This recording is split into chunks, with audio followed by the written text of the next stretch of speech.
All right, so we are going to go over closed chain control of the shoulder, the whole shoulder girdle, the scapula, the shoulder joint, the glenohumeral joint. How do we control these positions while hands are on the ground? Not just open chain stuff like cars or controlled articular rotations, not just shoulder press and those types of things. How do we ground control the shoulder? So an easy place to start is just a simple all fours position. What we're going to do here is we're going to gently splay the fingers. We're going to feel that bony knob of the pisiform, base of the palm, on the ground.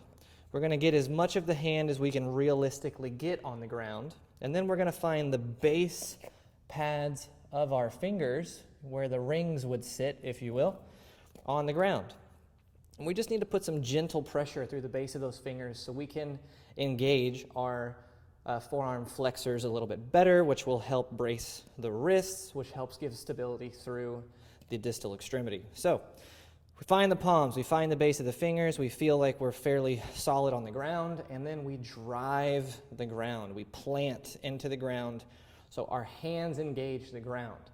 We don't want to feel like we're dumping into the ground where our shoulders shoot back and our scapulas wing all up weird and all that stuff. We want to feel strong into the ground. So we start with two hands, and we can start initially by just driving the ground away and using our hips to push our body forward as we control and manage that load. So from the side, we may start out here, find the pisiforms, the outer palm, find the base of the fingers, much hand can ground as possible, and then we start pushing into the ground as if I'm pushing my body backwards. We want to feel the whole arm and shoulders, maybe even the chest, engage the floor. From here, we almost imagine that our arms are shock absorbers and our hips are going to push us over our hands as our hands stay strong into the ground.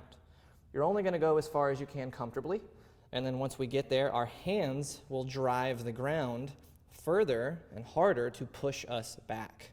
And you should feel muscles around your shoulder blades and into your sides/back help you with this.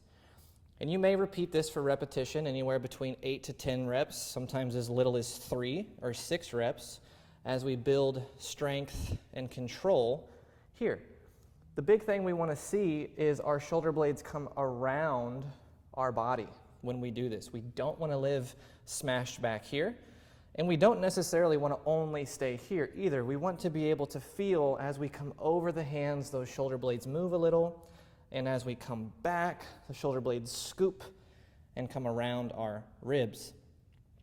As we get a hang of being fully on the ground, we may progress to floating knees. Same type of thing, pushing back, hands are strong through the ground, coming over, and we work on that grounding control of hand through the wrist, through the shoulders. Hands control the shoulders. Keep that in mind.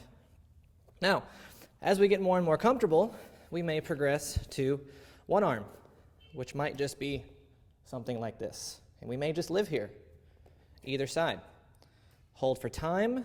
As you fatigue, and we start over and rinse and repeat. So, little progressions here we can work through, getting stronger with hand and ground control through the wrists and through the shoulders.